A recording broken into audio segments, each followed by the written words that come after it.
Well, hello and welcome to Jamie TV.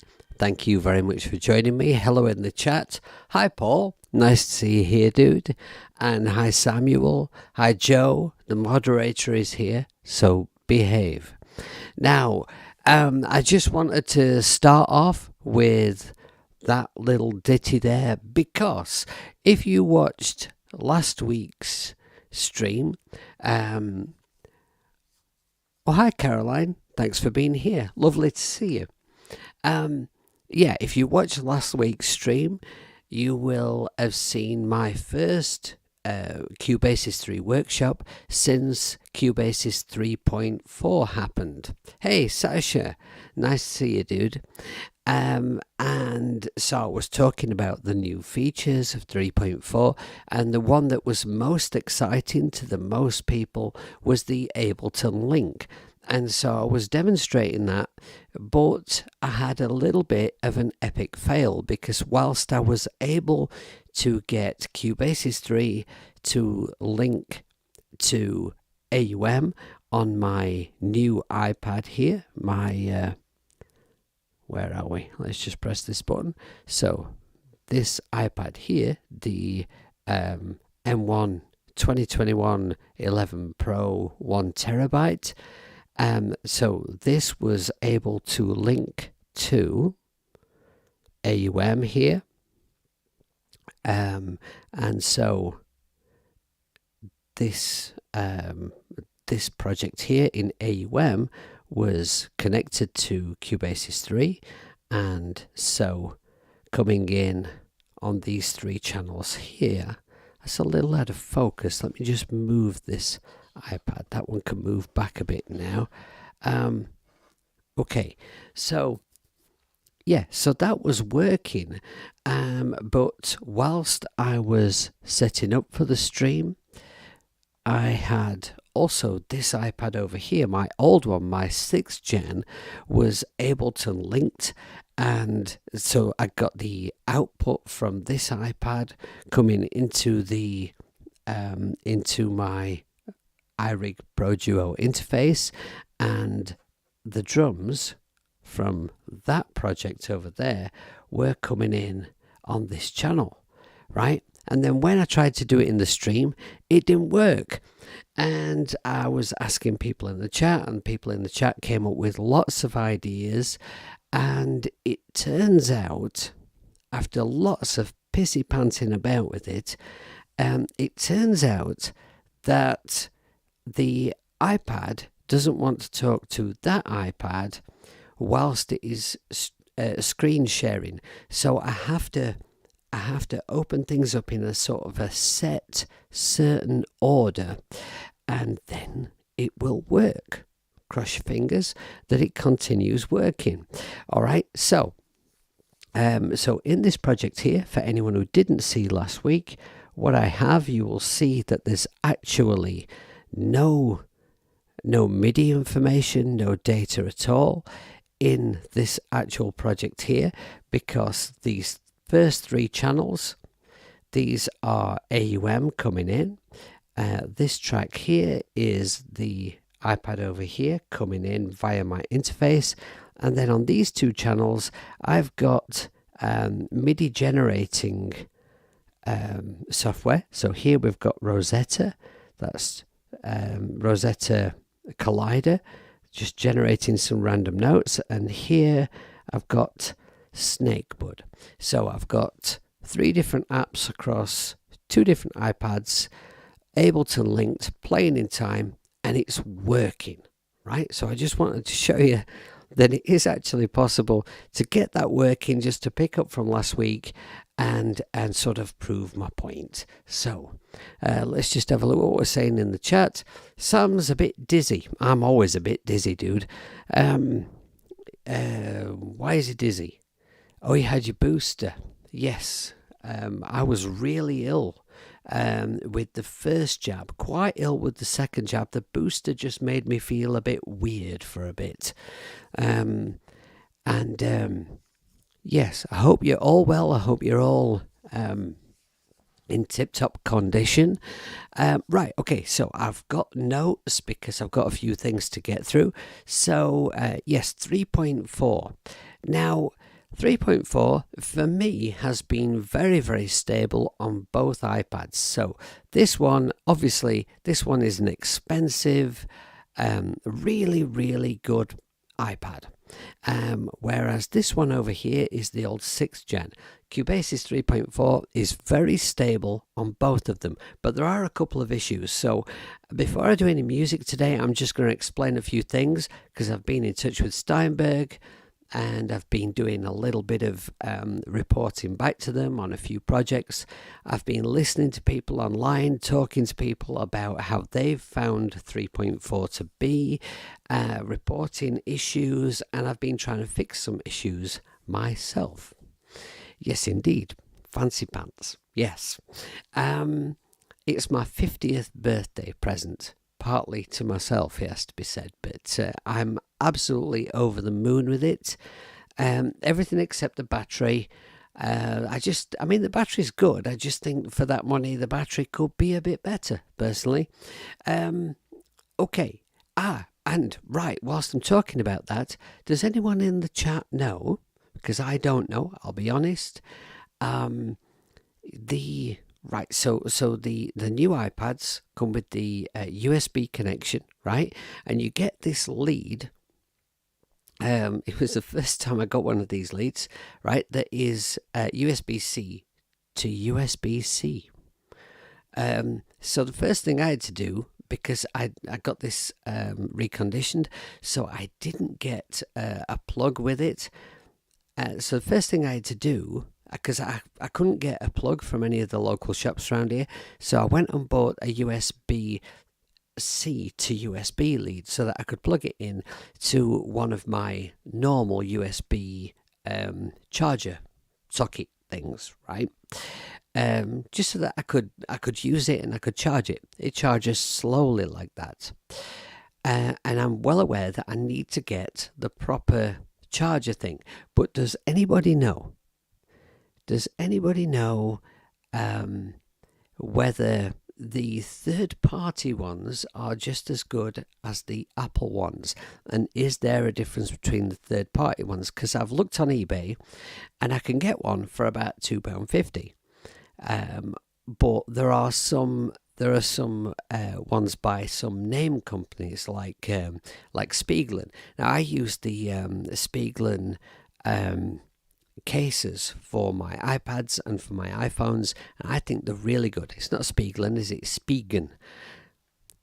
Stupid hippie. Yes, I really am an old hippie now. How much storage on the new iPad?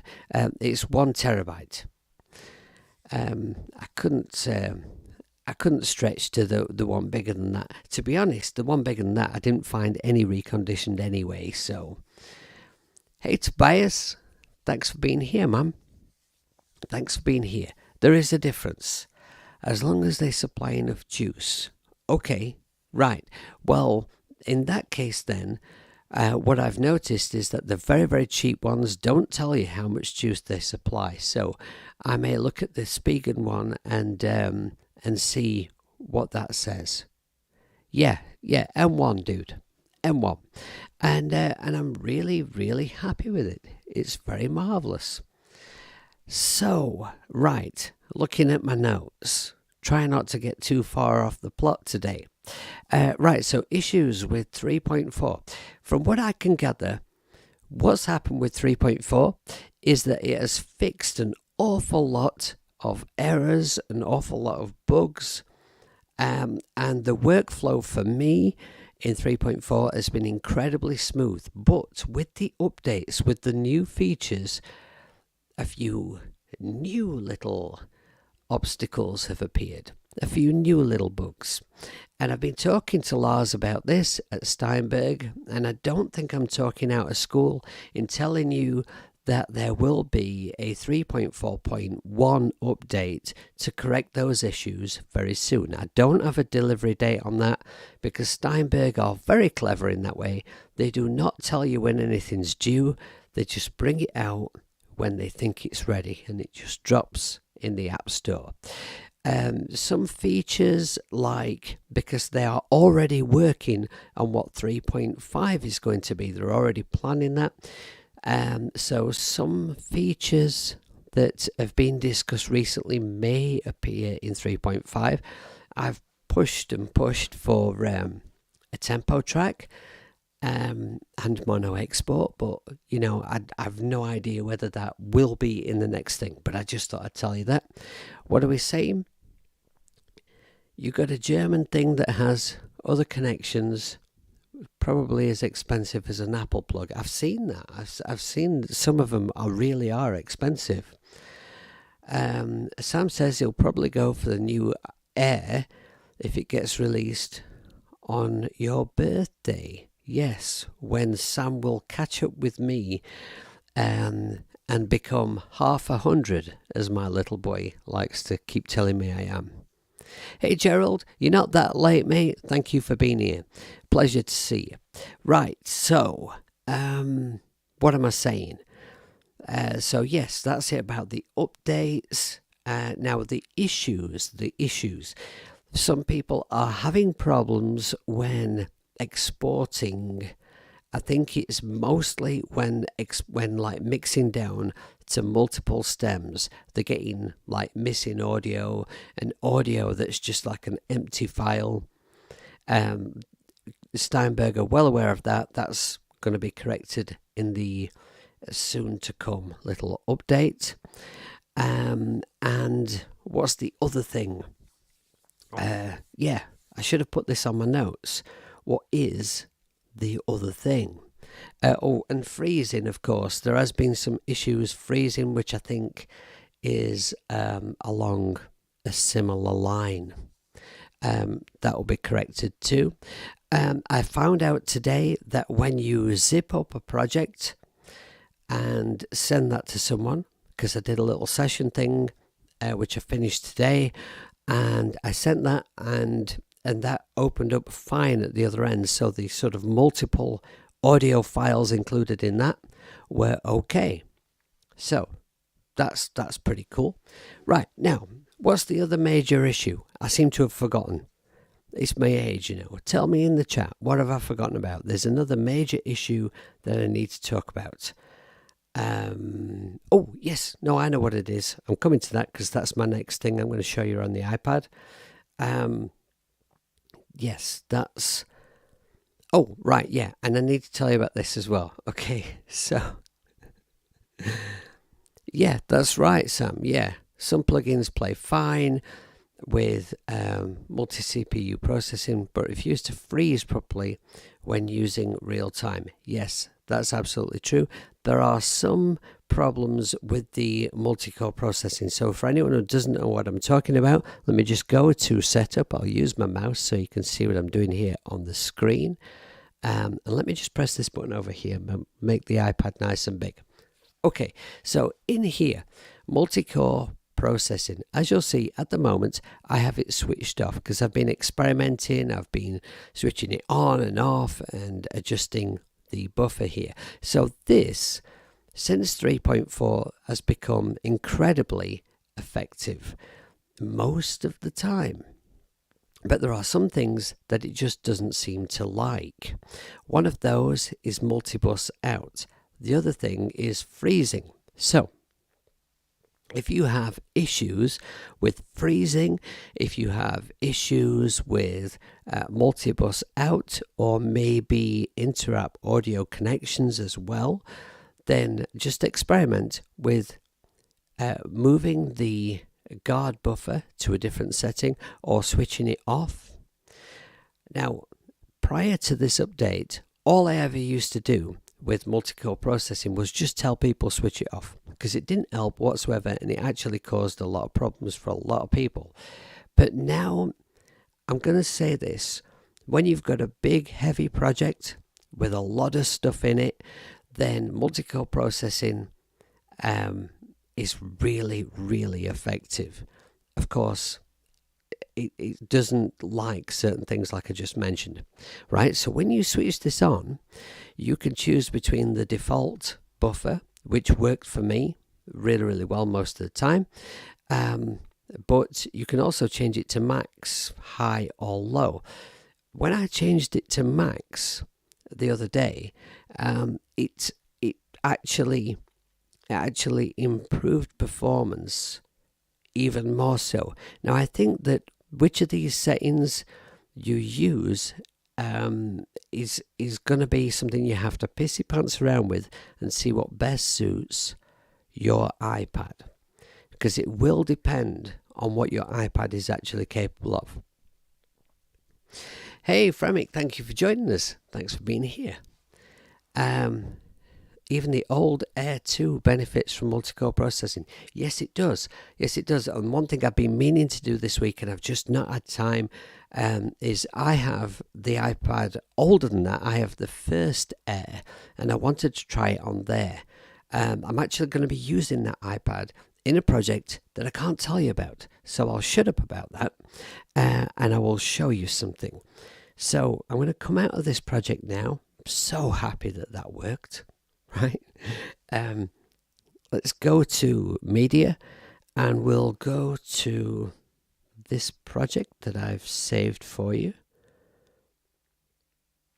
Right, now this is to demonstrate one of the problems that comes with the multi-core processing. So I'm just going to go back to setup with this mouse here, move that mouse out of my way. Okay. What did I press? See, this is what happens when I use my mouse. I'm hopeless with it. I'm all over the place. Right, so we've got multi-core processing activated, and we've got it set to default. Now, in this project here, what I have is I've got, this is actually the project that I started last week's stream with, just to demonstrate how powerful Cubasis 3 has now become. I used in it FAC drum kit, but I was only using it the normal version of the app, not the multibus out.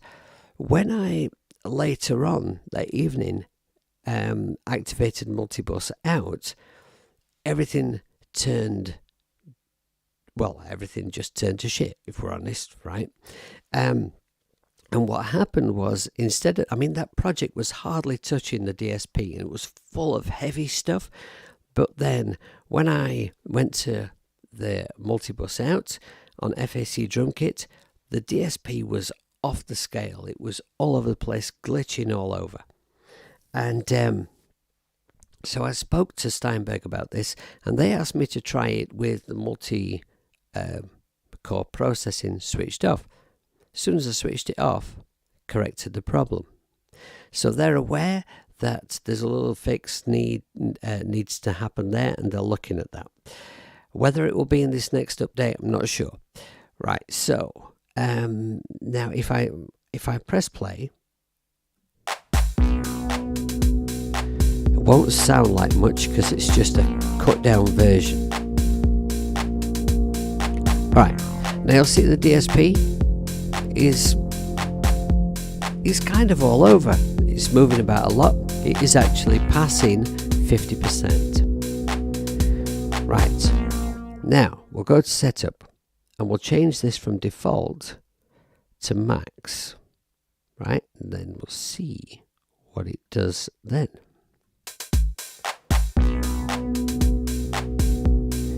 Okay, now that's improved it somewhat. It is better. But for me, and I am hearing a couple of little glitches as well, even though the DSP is not bad. Now for me, for this iPad, for just 2 instruments, that's not really very good performance. Alright, so I go to setup, and if this doesn't do what it did earlier in the week, I'm going to be very upset. Okay, so I've switched multi-core processing off. And now you'll see the DSP is lower. That's fairly acceptable for frames, a very, very heavy instrument, and a multibus out instrument, right? So at the moment, if you're going to use multibus out, you're probably going to want to switch off the multi-core processing. Now, what I did was I actually replaced FAC drum kit with some other multi-bus out instruments, and the effect was similar. On some it was worse, on some it wasn't quite as bad. EG pulse wasn't quite as bad, but still, I just wanted to do that to prove the point that it wasn't the individual instruments. It was, in fact, a Cubasis 3 issue, because that brings me to an important point. Something that bothers me a little bit is that because the multi-core kicks in with more tracks, yes, it is at its most effective, Sasha, when you're using a lot of tracks. You sort of notice the difference, like it kind of tips the balance. It really, when you make a heavy project in here, it really is, with that switched on, it really is pretty impressive. But yes, what happens is, when there is a problem with Cubasis 3, because when Cubasis 3 came out, I'm being honest, I'm a massive fan of the app, but when it came out, it was a disaster. It just wasn't even usable. And so it got itself a really bad reputation. So now, when someone has a problem with Cubasis 3, they go online and they start complaining and moaning about Cubasis 3. Now, I've been spending an awful lot of time online. I always do, but recently I've done an awful lot of this, helping people with their projects and their problems with Cubasis 3. And they always start off from a standpoint of Cubasis 3 is crap. And then, when we actually find out what the problem is, about 9 times out of 10, it's an app that is being hosted in Cubasis 3. It's not actually Cubasis 3. So whether that's an app that hasn't been updated for a long time, whether it's an app that needs an update to make it to work better with Cubasis 3 or with the current iOS, or maybe it's just an app that's got some issues, but this is how people are, this is the way the world works now. If you buy something and it's amazing, how often do you think, I'll go online and I'll tell everyone how amazing this thing is that I bought? You just kind of you're just happy because it's amazing and that's it. You get on with it. Oh, but when there's something wrong, you've got to get online and have a good rant about it. And so this is the problem, is that the people who are having problems are a very small percentage of people, but they are the people that you hear from. And so it gives a very bad impression of an app that I think is actually pretty wonderful. And that saddens me. Yes, this is true, Sam. Yes, the old audio kit apps, and it's a real shame because there's some fabulous sounds in there, but yes, the old audio kit apps, they don't like being hosted in anything really. They tend to work for a little while and then something bad happens. Hey Jim, nice to see you. Welcome to the stream. Now, actually, I was gonna touch on something else that I missed, because I'm a stupid old forgetful dizzy hippie. Interrupt audio is a bit of an issue at the moment in Cubasis 3. I've seen quite a few people complaining about it online, and I've been trying to help a few people with some issues that involve interrupt audio. Now, the thing about interrupt audio is it is the old protocol, and it is gradually going to disappear. So as apps continue to be updated and developed and move forward, they are gradually going to leave interrupt audio behind. And this is very sad, because at the moment we do still depend on it for certain things, like connecting AUM to Cubasis 3. There's no good way to do that without interrupt audio. So it is an issue, and I hope that something is going to come along that's going to solve that problem, that's going to kind of replace that way of connecting apps together for us. But what I discovered was that with multi-core processing engaged, inter-app audio did not work quite so well as it did before. So that's another instance where you might want to disengage it.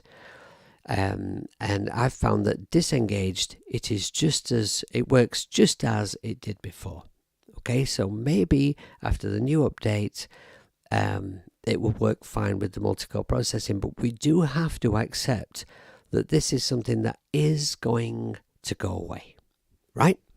Okay, now that's all the notes that I made, apart from I've had quite a few people this week asking me about the internal instruments in Cubasis 3, because the new update and the growing the quickly growing iOS community, and lots of people like Mobile Music Pro and the Sound Test Room and myself streaming about Cubasis 3 an awful lot. The app is starting to get a lot of attention. It's getting loads and loads of attention, actually, from the Android music making community. And so recently I've had an awful lot of questions from both platforms asking me about internal instruments, because people are thinking about buying Cubasis 3 but haven't yet. And I'll tell you what, it's really, really nice to get a question from the Android community that isn't, can you send me Cubasis 3, bro? You know, because on iOS, people moan all the time about how expensive everything is. On Android, people just ask for it like a cracked version all the time. So we're going to have a little look at the internal instruments. I just want to show you, and the effects is a big part of what I've been asked about as well. So we're going to have a look at that. Now, whilst I'm just kind of getting set up with this, if anyone in the chat has a Cubasis 3 question, then please shout up. It might be something I'll look at in the stream today, or it might be something I take care of in next week's stream. But, you know, chat away and let me know. So I'm going to need a new project. So I'm going to go to Media, and I should be using my mouse. Click on New Project, and we'll call it, in the absence of a good idea for a good name, I'm going to call it Pants. Right. Okay. So, blank project. Now let's have a look at some of those internal instruments and effects that people have been asking me about. In setup, actually, I'm going to put my multi-core processing back on, and I've got it on max. Let's see how that goes. And we'll go and add an internal instrument. So I want a MIDI channel. Of course, for the Android community, they are particularly interested in the internal instruments, because on Android, you know, you can't use AV3s. You can't host another app inside of Cubasis 3 or in any software. Android does not have the capacity to do that. So it doesn't matter what DAW you buy, you cannot host. You know, you can't think, well, yeah, I like Cubasis 3, but I don't like the synths in there, so I'm going to just buy a synth app. You can't do that. So it's essential to those people that they kind of hear what the sounds are like before they make a purchase. Oh, Jim's got a beef. Let's check it out. Jim's beef. My beef with Cubasis 3 is how the top right corner interferes with iOS screen record menu. We might have touched on this before. Yeah, Yeah, so you mean if you go up here because you want to screen record and you want to drag down that little menu like that, and sometimes I have to be very careful with this because I don't want to catch the screen record button and mess things up. But yeah, I actually did that first time then. But you know what? That's basically a lie because that very rarely happens. Yeah, it kind of. I'm just going to try it again. Let's see if I can do it again. Oh, no, I did it again.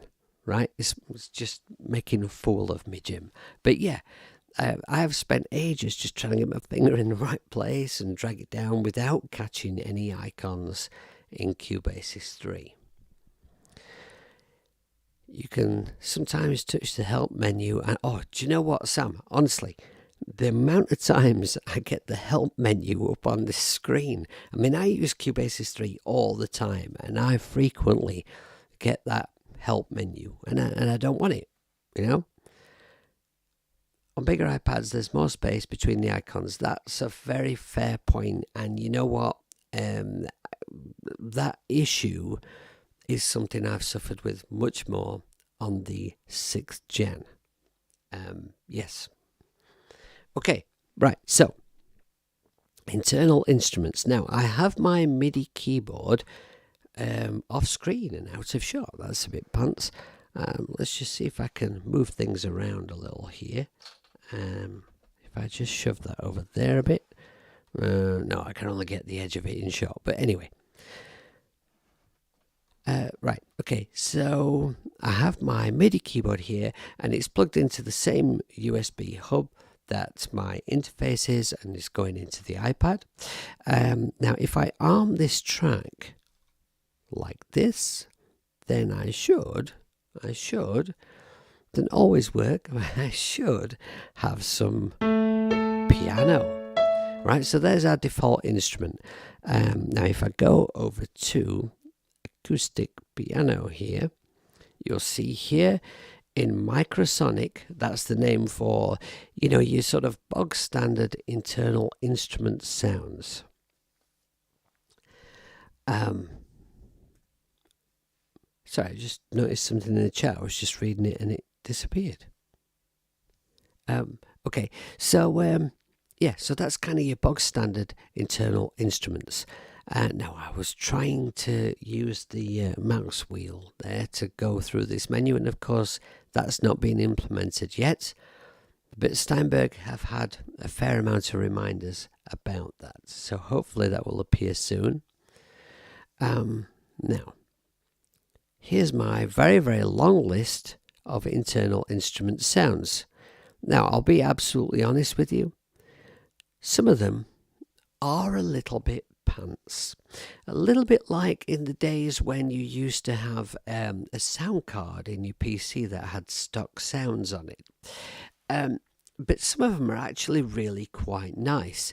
And if you apply some of the internal instruments, effects to these instruments, you can actually come up with some really nice sounds. So this is just the bog standard acoustic piano. Right now, there's a lot of pianos. We've got a bright piano, a closed lid piano,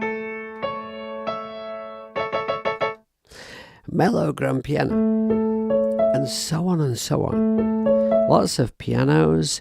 I'm not going to play every instrument in here. What I'm going to do is I'm just going to kind of give you some examples to give you an idea of what the quality actually is. And you know what? For me, I've got tons of AV3 instruments. I very rarely use an internal sound.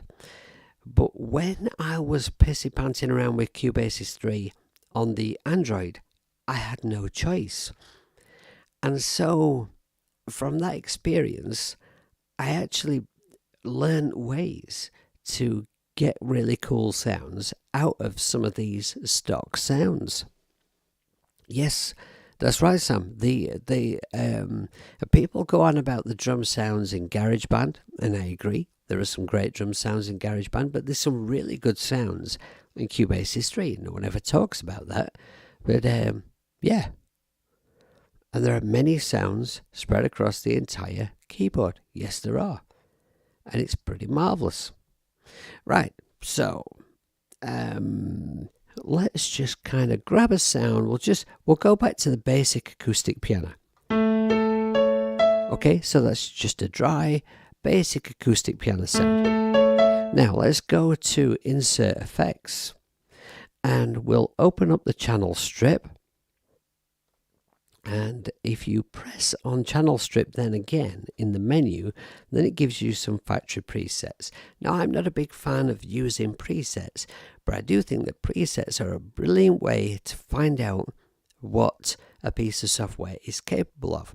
You know, you kind of bob through a few presets, you get an idea of what it can do, and then you start moving the knobs yourself.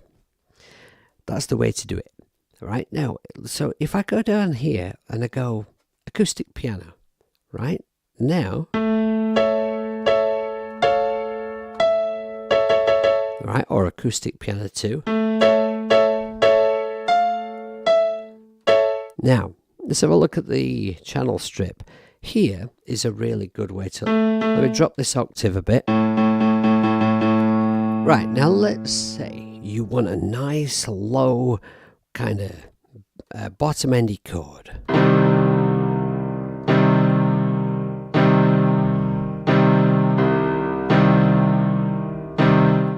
Right, now then if we get hold of this filter here and drag down this low cut, it puts all the bottom end back in.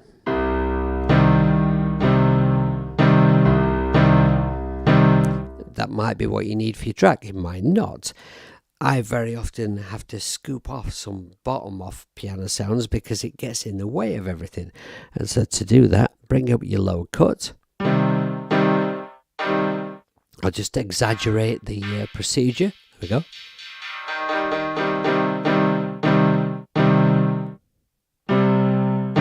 Right, and then your high cut, of course, if you kind of want to dull the sound down a bit, there you go. We've got a noise gate, which I'm not going to talk about right now. Now the compressor,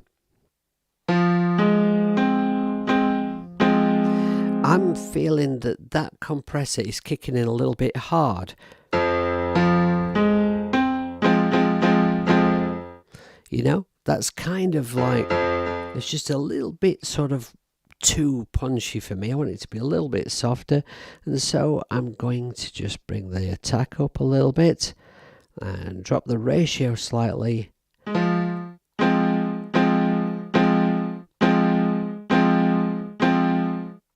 Right, that seems a little bit less in my face. Now what if we wanted a kind of a dirty piano sound? You know, if we wanted to make it sound really lo-fi from the word go. So here, I'm going to put tape saturation on, and actually this is going to boost the volume. Let me go to mixer, pull the volume of the piano down a little before I do that, and then bring up the drive here. And I hear that's made it kind of fuzzy and a bit ratty around the edges. Maybe a little over the top, but you know, that's how we demonstrate things.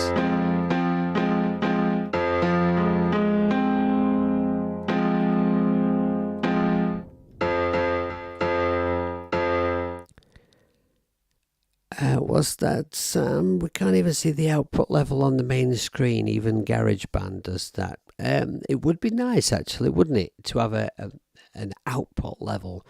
That's one of the nice things, actually, about Cubase on the desktop, is you have the option of having your sort of master out, a nice big graphic representation of your master out all the time. Yeah, that's a point, actually. I'd not thought of that, but yeah. Right, so I'm going to bring this low EQ down a bit and bring the drive back down a little. So now we've got a more lo-fi kind of a sounding piano. Right, now, more insert effects. What if we went with... oh, actually, you know, there's the EQ is pretty good. There's the Waves EQ, which you can buy as an in-app purchase, which is really very, very good. But there's also a built-in EQ, and there's a lot of presets in it that are actually very, very helpful for getting you started. And then there's also things like chorus.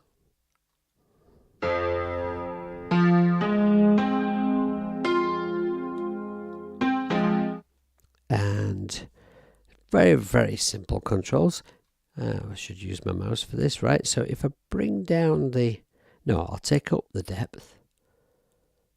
And... Right, so now we've swamped it in reverb. In reverb? In chorus. Stupid hippie. Down a bit. Nice fast rate.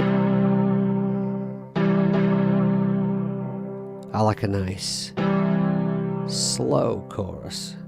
And take it down a little depth-wise. Okay, and then come out there. Now let's add some reverb.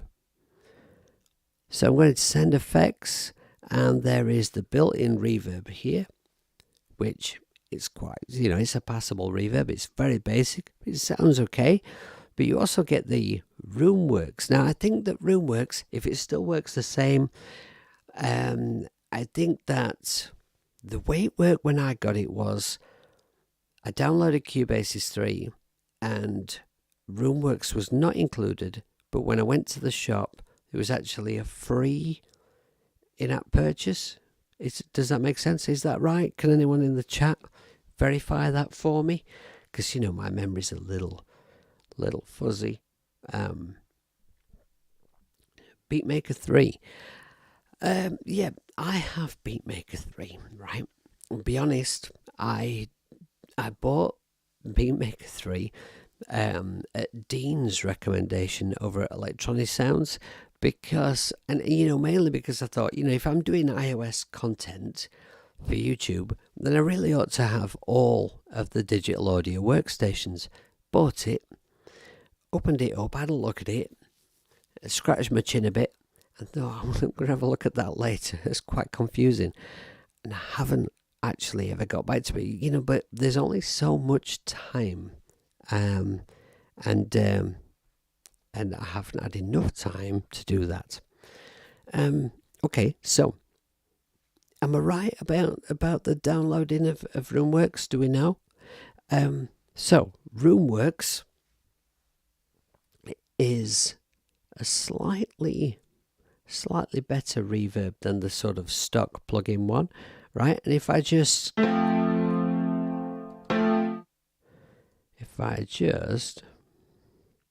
switch it on, that would be a good start, yeah? Right, now, we've got... Oh, actually, let me just show you. If I bring this, the graphic representation here of what's actually happening with the reverb. So, if I bring up the pre-delay time here, you'll see on the left, this is the amount of time between when I hit the note and when the reverb begins. And you can use this if you offset that reverb a little bit to keep the notes coming through nice and clear. So you hear the note and then the reverb. And of course, you can actually... You hear that kick in later. Oh, actually, I'm just going to turn up the high level. That'll make it stand out more. There. Okay. So a standard sort of a setting might actually be quite low, but... Saw a video on YouTube this morning actually where this guy who's a great engineer, he was talking about reverbs and he was talking specifically about pre-delay settings, and he said he'd done a list of ideal pre-delay settings for tracks of different types and tempos. Like, what's that about? Just use your ears, piss your pants around with it, right? Keep moving it till it sounds right good. That's all you need. You don't need a list. Strange attitude. Okay, so diffusion.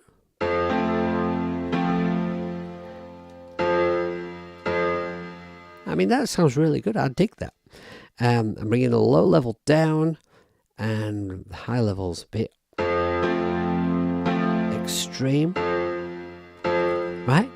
That is pretty cool, isn't it? That's pretty cool. I think that actually sounds quite nice. And now, can I do this? If I go to keys and go to flip this keys over to chord pads and then play with this, right? Because my keyboard playing is terrible.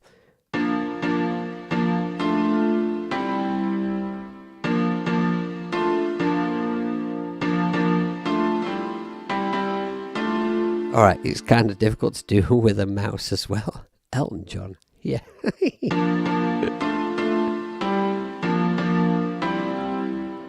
Oh, I kind of like that actually. Right, okay. Now let's record something in. In fact, you know what? I'm not going to record something. There's something I really, really want to show you. I just remembered something. I really want to show you this. This is really cool. I'm gonna just add another instrument, and I'm gonna go to my list of instruments. I'm gonna go down and find a string sound. Maybe I think there's one called Studio Strings, which is very, very nice. Let's see. Oh, there we are. Studio Strings. Right, so just arm that track.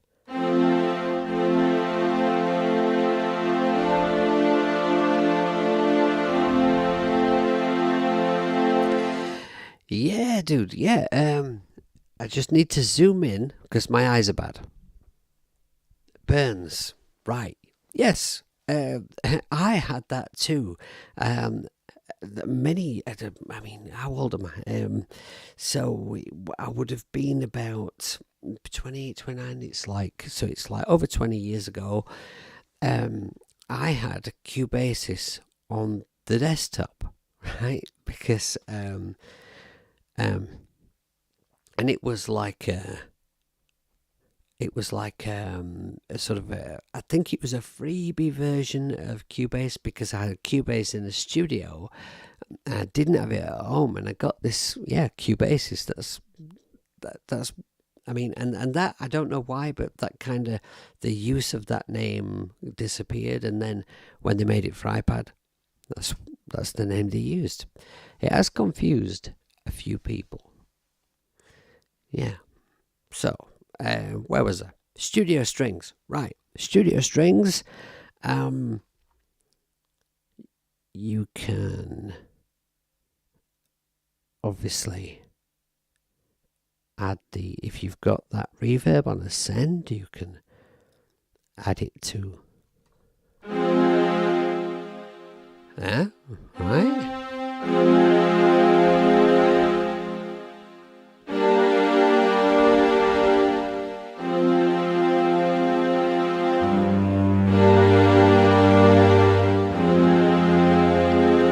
Right, let me show you this. This is insert effects. I'm going to go grab from internal effects, filter. Okay, so, right, the filter has an XY pad that you can move. I mean, it's got factory presets like this, but really, you don't really need factory presets for this one. I mean, I'll just give you a couple of examples. So, oh, actually, I just need to, again, turn this instrument down because the filter sometimes upsets the iRig stream. So, right. So, in the presets, you'll find things like a hollow piano sound and take a vowel which, you know, are fine. But really, all you need to do with this effect is simply change between low pass, high pass, band pass, right? And then move the XY pad around.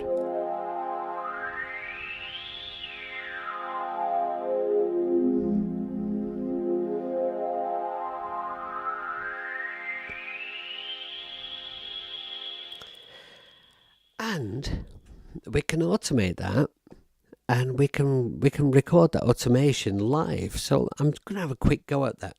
I want to finish in a few minutes. Hey, Colin, man, thanks for joining us. Yes, you're a bit late, sir, but we will forgive you because everybody likes Colin Powell. So, so what we can do is we can just kind of play the recording live and move the XY pad around and record that as automation. Cross your fingers. I think I remember how to do this. I'm going to move this filter to down here. Right, so we've got this very kind of like no top end, very dark sound. I've got the track armed. I'm going to write automation and let's press record.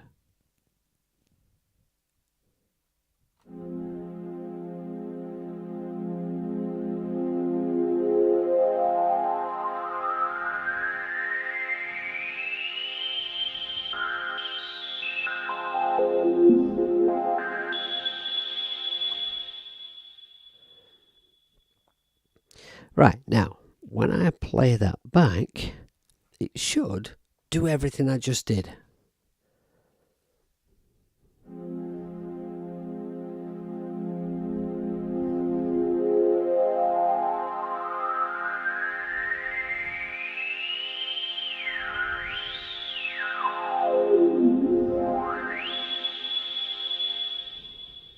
All right, so... and I know I've said this before in another stream, but just in case you didn't see it, or just take this as a reminder, if you go to automation, you will then see in, let's just do this, press this and use the mouse here, right? So you will then see under automation that some automation has been recorded. And if you press on edit, you can then pinch screen, you can then go in, have a look at what's being recorded. You can then move around this automation and adjust it. You can erase it off. You can draw in more. And if you copy this MIDI, then the automation will move with it. So that's pretty cool, you know. And I just find this is a really, really helpful way. When you're getting into automation in Cubasis 3, when you start looking at it, you find down here that there's a massive amount of things that you could automate. So you're looking, you're trying to find the thing that you want. So I would suggest, right, just do what I did. Record it in live, and if you make an arse of it, that's fine, because then you will immediately be able to find where the parameters are that you want, go in, draw it in, and perfect it. It's like a really cool shortcut. Now, I've only got a few minutes left, then I've got to go, but I want to show you that this is not an internal sound. This is when you go to the shop, you can, I'm just going to not mention the auto-tune plugin because I don't do auto-tune, right? I'm not going to talk about it because I just upset people when I talk about it. So here is Classic Machines. It's an in-app purchase. It's not very expensive. Can't remember how much it is, but yeah, Colin, it's actually a really cool filter, and using it like that is pretty awesome. Yeah, so, right, Classic Machines, in-app purchase. I think they sound really, really good. So I'm just going to add another MIDI instrument here, go over here, and we will go to Classic Machines. Right, now when you go to classic machines, if I just press on the first one, you get this really nice little graphic representation of a Lindrum. And then as you go down the list, there's an affected Lindrum, another version of the Lindrum, another affected version, and so on and so on. And as you go down, if you know anything about your old drum machines, I love old drum machines, you'll find that they're named in ways that make it fairly clear what they are supposed to be, and the colours give you a good idea too. And there are some really, really good sounding drum machines. I think they sound great anyway. And then there's some, where are we? Down here somewhere. I think it was this one I noticed in particular. The affected version of it has got some, just bring the volume down a little, just to be on the safe side. It's got some really really cool, quirky sounds in. If you're into kind of, experimental stuff, I mean,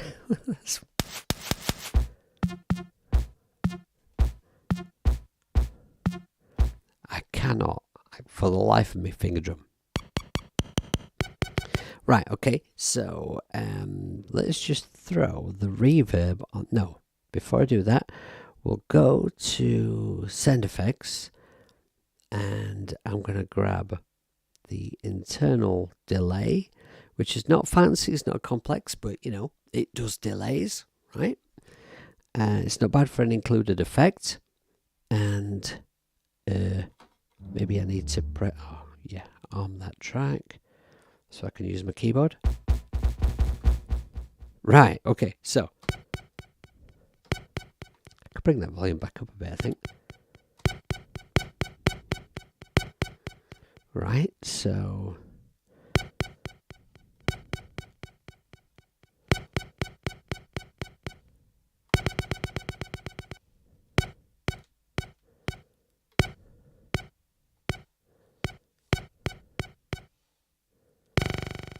right, so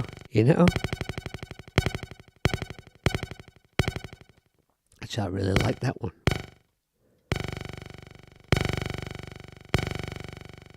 Right, okay, and then add the reverb to it as well.